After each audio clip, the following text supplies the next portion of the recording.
querem, gente? Tô entendendo. Tudo bom? Ei, como você tá? Que bom. Tudo bem? Entra aí, tudo bem? Oi, Débora.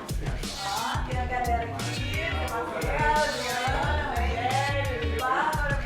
O poder econômico, muitos suspeitos e um oceano de distância. É um thriller, mas contando de uma forma diferente, sabe? Essa é a grande intenção do filme. O filme fala sobre amizade, conversando assim como com um pano de fundo, sobre o que são essas relações dentro da cidade. O filme entrelaça duas histórias de amor, do pai e da mãe, e a história desse cineasta que conhece uma restauradora portuguesa e começa então a namorar essa moça. Eu faço filmes não sobre coisas que conheço profundamente, mas sobre coisas sobre as quais vou descobrir coisas novas. Diferentemente da ficção, da onde eu venho, você como criador tem o controle dos elementos. No documentário a realidade se impõe.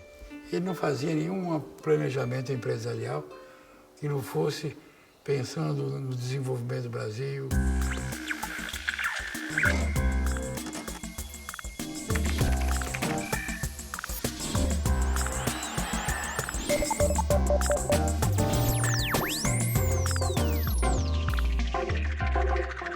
Quem matou? A pergunta é, na verdade, o nome de um curta-metragem inspirado nas obras do mestre do suspense Alfred Hitchcock.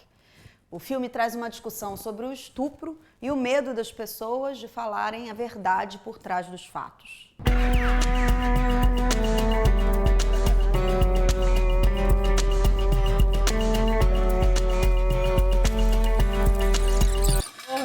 Ação. Marcelo, foi a pior coisa, a merda dessa vida. Um assassinato que ocorre dentro do mundo corporativo, que é uma agência de publicidade. Temos a Joana e o Marcelo, que é um casal que tem 15 anos juntos. Joana é filha do dono da empresa. E o Marcelo tá com ela porque tá querendo subir na vida. Então aqui acontece isso, acontece um assassinato, onde o Marcelo morre. E a gente vai entender quem pôde ter matado ele. Ele estuprou uma menina na festa, uma estagiária. Ele trata mal a mulher dele. A estagiária namora uma moça do atendimento que também tem uma raiva dele. O grande braço direito dele também tem raiva dele, porque ele trata mal. Então esse cara pode ter sido morto por qualquer pessoa. A brincadeira do filme é isso. Esse cara, ele é um cara mau caráter com todo mundo, com todos os personagens. E no final ele aparece morto e qualquer uma dessas pessoas tem motivo pra isso, né? Ação!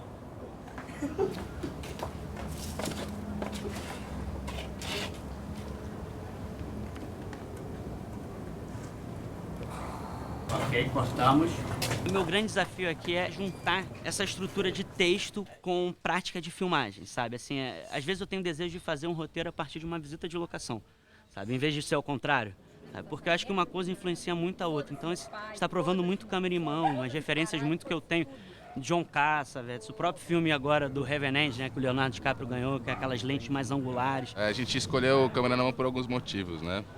O principal motivo é porque a gente está sempre com os personagens, se move muito mais do que a câmera, na verdade. A câmera é quase um espectador do que acontece. Então, a câmera na mão dá essa opção de parecer uma câmera viva.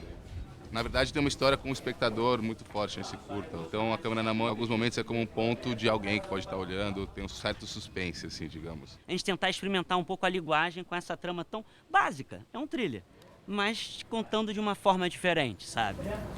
Ação!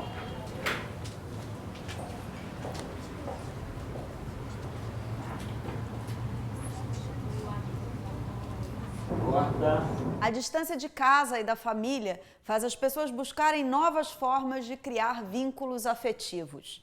No curta Sopro, Uivo e Assovio, dois estrangeiros de continentes diferentes se unem em uma relação de amizade. E aí, minha brother? Quer dizer que vais mesmo embora, hein? Sí, creo que acabó mi tiempo acá en Río ya. O que eu sabia a priori é que tinha dois personagens imigrantes, eu queria que eles fossem de fora, porque eu acho que, assim, quando o filme trata de amizade, quando você é de fora, as suas relações, elas são muito fortes. Você joga a tua família toda para uma pessoa, para duas pessoas, assim, principalmente estrangeiros no Rio que não falam direito a língua, falam pouco. Tá pronta? Então, assim, quem são essas pessoas? Como é que elas lidam com a cidade, entendeu? Como é que essa cidade se impõe? Essa cidade é hostil? Essa cidade ela é acolhedora? Que relação é essa? Que relação que um africano pode ver no Rio de Janeiro? Que também tem muita negritude, mas ao mesmo tempo uma relação específica, diferente, entendeu? Então o filme, ele fala sobre a amizade, conversando assim como com um pano de fundo sobre o que são essas relações dentro da cidade. Então o filme veio muito da minha relação com os dois atores, na verdade, os dois personagens que são baseados em dois amigos meus e os dois atores, o Artus e o Elket. O Elket eu já tinha conhecido antes, que eu tinha trabalhado com ele no Tejo Mar, no meu curto anterior. O Rio de Janeiro é uma cidade muito aberta e com essa divulgação midiática da cidade, a tendência é cada vez mais gente de tudo quanto é lugar vir. E aí as relações com a cidade vão mudando. São relações que a gente não está acostumado e que estão rolando na cidade, assim. Então o filme também pega um pouco o gancho do que é ser estrangeiro, do que é um mundo também cada vez mais com as fronteiras mais borradas, né?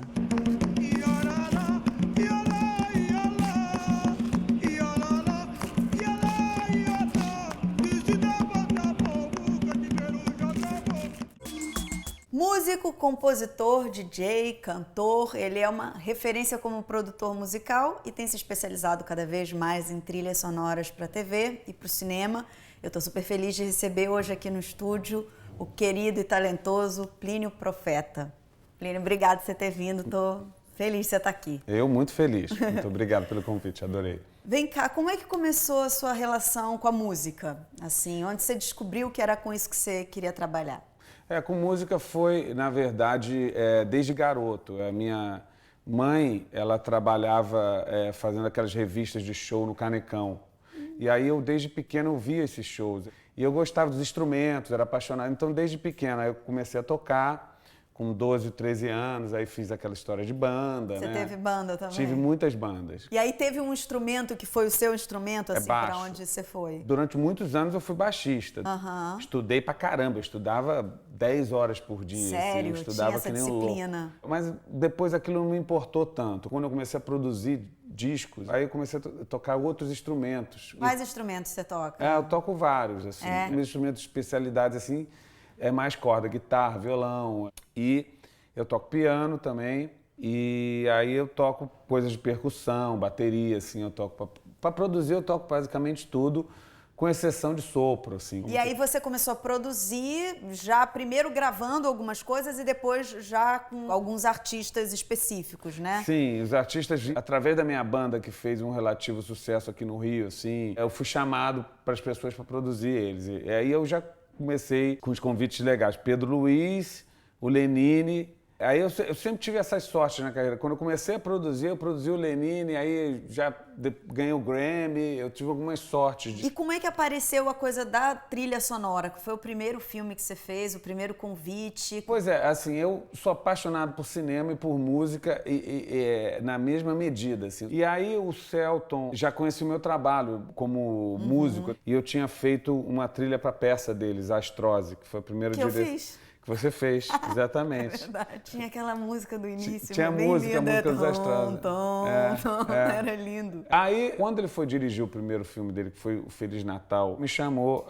E era um filme muito pesado, né? É um filme difícil, né? Assim, fechado, filme denso, né? Denso. E deu super certo o trabalho da trilha. O filme ganhou vários prêmios de trilha.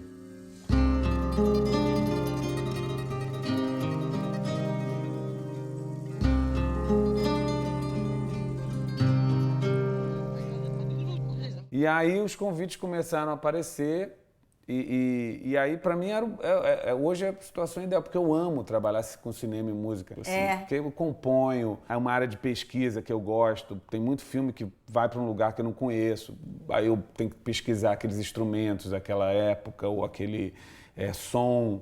E como é que é essa parceria com o Selton? Porque vocês são amigos pessoais também, Sim, assim. Vocês pensam juntos a trilha? Aonde começa a parceria de vocês, assim? Quando ele tá com uma ideia de um filme, ele já fala com você?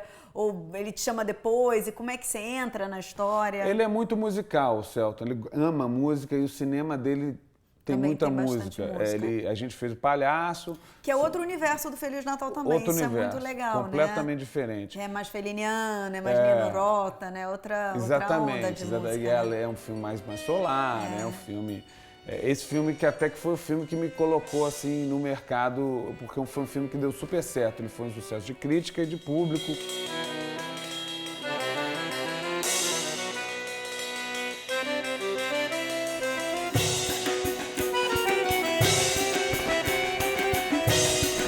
É uma grande parceria. Eu estou fazendo um novo também, o filme da minha vida. A gente está trabalhando agora. Nesse momento, trabalhando. Acabei de falar com ele. Estou nesse momento, na fase final. Prestes a completar 50 anos de carreira, o cineasta Osvaldo Caldeira lança o seu 9º longa-metragem.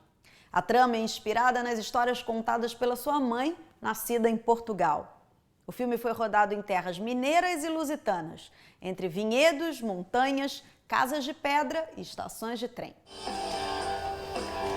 Estás-me a ver com cara de atriz de cinema ou quê?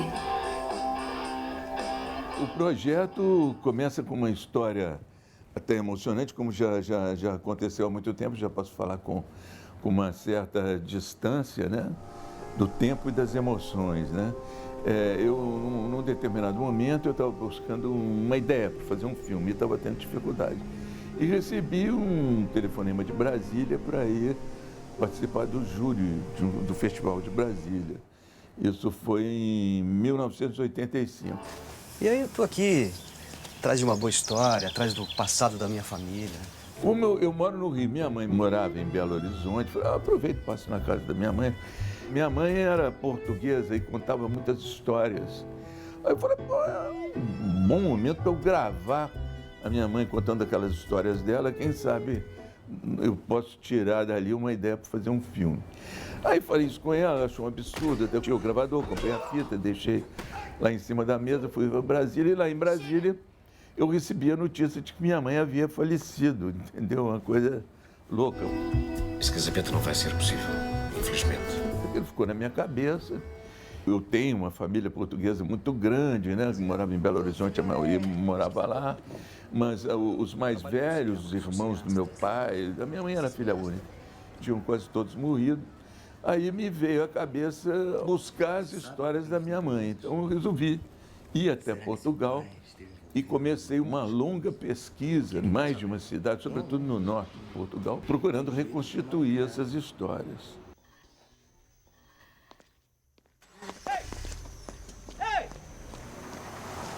O que há? Eles estão a fazer de ti um parvo, porque sabem perfeitamente que tu engoles tudo o que eles te dizem. Então o filme entrelaça basicamente duas histórias de amor. Essa história do pai e da mãe e a história desse cineasta que nesse percurso conhece uma restauradora portuguesa, se namora e começa então a namorar essa moça. Essa moça é ligada a um aventureiro, Miguel. Então aí começa uma história ficcional, né? De mistério, de aventura, de crime e tal, né? A história que tu pai assassino é verdadeira mesmo, cara! Chega-te para trás. Volta para o Brasil! Em 2007, o escritor mineiro Fernando Rufato viajou a Lisboa através do projeto Amores Expressos. Dessa viagem nasceu seu romance, que agora virou filme, sobre o amor e a vida no exterior. Para alguns imigrantes, as diferenças culturais podem revelar um lugar muito diferente do que aquele sonhado. Quando eu pus os pés em Lisboa, o rapaz olhou o retrato no passaporte, eu falei bom dia, nem resposta. Bateu o carimbo e mandou seguir. O filme é baseado num romance, né, no romance homônimo do Luiz Rufato. E foi um projeto do José. Na verdade, eu tinha lido o livro e passei para ele porque achei que ele podia se interessar, porque o livro se passa aqui e se passa em Lisboa. Quando eu li o livro, fazia muito sentido porque eu estava a viver um momento semelhante, não é? Eu vim para o Brasil num momento em que o Brasil estava em alta, 3, 4 anos atrás, e Portugal estava numa crise muito profunda e não havia cinema em Portugal. O que você deseja? Ah, nada não, só vi que não tinha ninguém no balcão, achei perigoso. Alguém pode entrar aqui, roubar alguma coisa. Meu amigo, isto não é Brasil, tá bem? É a história do imigrante brasileiro de Cataguases, que a vida lhe corre mal, perde o emprego, tem um casamento falhado e resolve ir para Portugal, para Lisboa, para tentar uma vida melhor. E lá é confrontado com todas as dificuldades que o imigrante, que o estrangeiro se depara sempre que sai de um país para tentar a vida noutros lugares. A ideia era mostrar o que leva uma pessoa aqui a imigrar, como é a vida dele aqui e como é lá. Então a gente queria realmente ter esses dois países no filme, essas duas realidades, né? Essa cidade é bonita, Sérgio, você vai gostar. Já existia a ideia do filme, a gente já estava em captação, quando a gente fez um documentáriozinho sobre os imigrantes brasileiros instalados em Lisboa e que estavam querendo voltar para o Brasil por causa da crise na Europa em 2012. E nisso a gente procurou muitos brasileiros lá e ouviu muitas histórias de brasileiros lá e que também tinham muito a ver com os que o Rufato descrevia no filme, e isso serviu também de um laboratório muito grande para a gente entender o que faz a pessoa aí, né?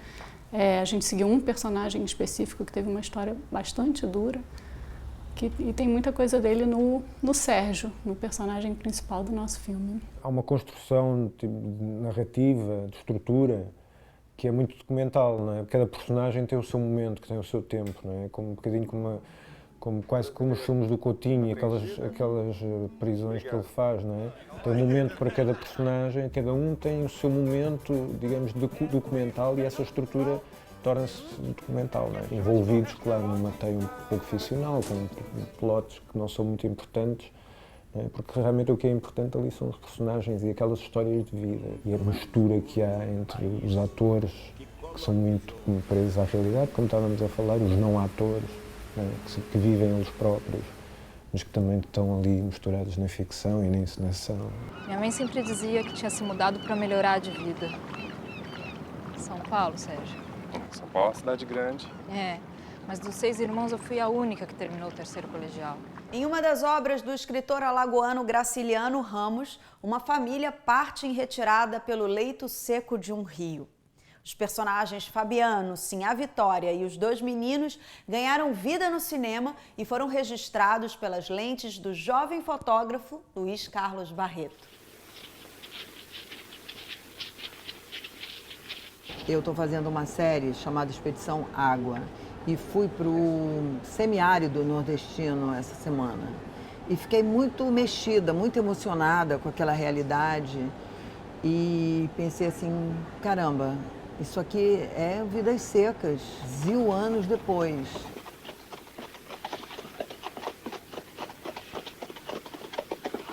E fiquei tomada por aquela realidade. Se eu tivesse hoje que citar uma cena, seria aquela cena deles caminhando, da família caminhando do filme do Nelson. Talvez nós vamos encontrar um lugar melhor do que todos. Como não havemos de ser gente um dia. Gente que dorme em cama de couro. Porque havemos de ser sempre desgraçado, fugindo no mato que nem bicho. O empresário brasileiro Mário Wallace Simonsen foi dono de um conglomerado de mais de 50 empresas. Encarado como um inimigo pelo governo militar, ele infartou e morreu destituído de quase tudo, inclusive da vontade de viver. Questões que até hoje não foram esclarecidas totalmente, são reconstituídas através de depoimentos e documentos históricos. Um empresário brasileiro com grande visão global do comércio em geral e, em particular, do café. O projeto Mário Wallace Simonsen retrata a vida desse empresário que foi o maior exportador de café e um dos maiores empreendedores da primeira metade do século XX no Brasil. E uma história que era desconhecida totalmente, um personagem pouco revelado. Eu definitivamente te digo com toda certeza, não gostava de aparecer. Ele era mais reservado. O processo de fazer o documentário, esse foi meu primeiro documentário de longa-metragem, me assustou muito exatamente por isso. Quer dizer, a responsabilidade de você criar a memória, se não há nenhuma referência histórica, né? Como é que você vai buscar num projeto biográfico uma coisa que você precisa da memória das pessoas que conviveram com ele. E essas pessoas já estavam há 50 anos distanciadas dos fatos. Precisaria confirmar ele com pelo menos outros 2. Isso foi uma espécie de escolha que a gente teve. de poder colocar no filme o que eu tivesse confirmações. Isso me fez ir por um caminho muito grande, de ter muitos depoimentos, né? São mais de 40 entrevistados, e ter essa divisão que eu falei entre pessoas que viveram um período e pessoas que interpretam um período, que estudam um período. E por isso que o subtítulo do filme é Entre a Memória e a História.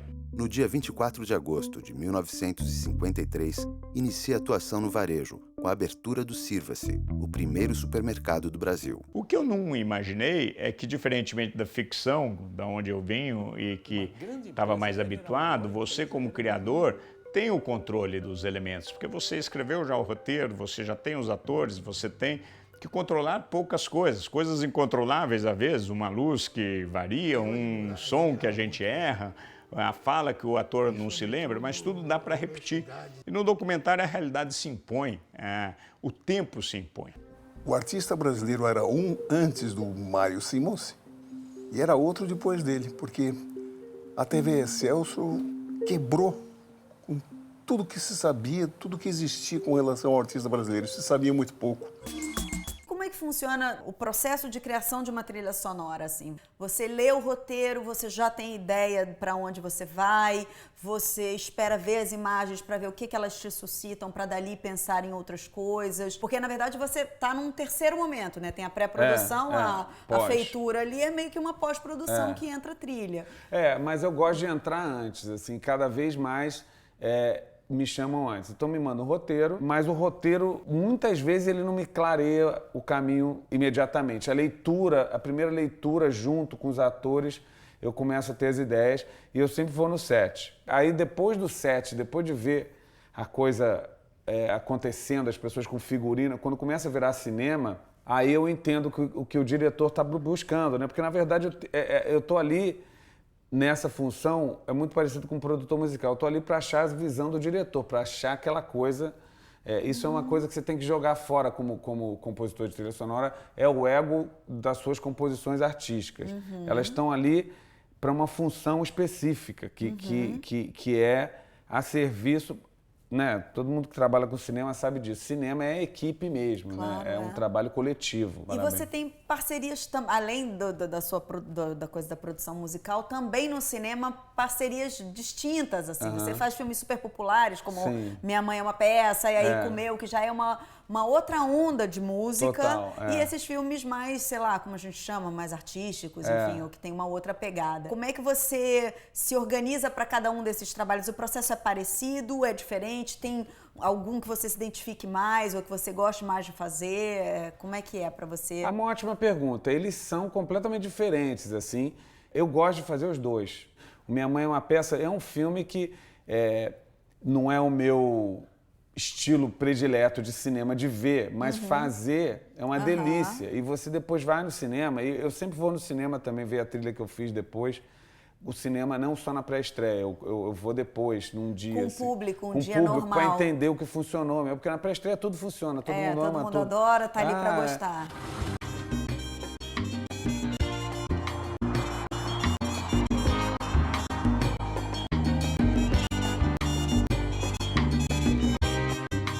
O meu lado pessoal, assim, tenho mais facilidade, gosto mais de fazer um filme mais artístico, porque eu tenho como me expressar com a criatividade num lado que eu me identifico mais. Mas, assim, eu amo fazer os outros também, porque é difícil, né, desafiador. E eu acho que tem que ter o cinema comercial e tem que ter o artístico.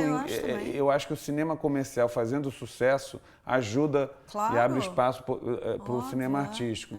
Eu acho que é benéfico você trabalhar nos dois, no mainstream e no underground. E aí, agora, no momento que você está montando esse filme do Selton, quer dizer, vocês estão no processo aí de...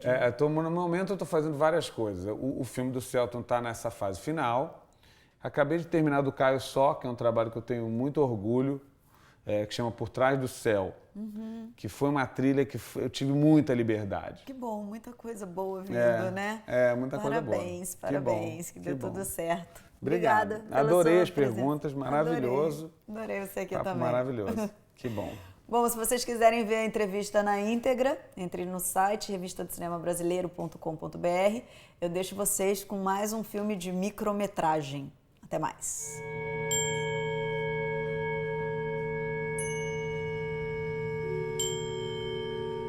corpo é barro.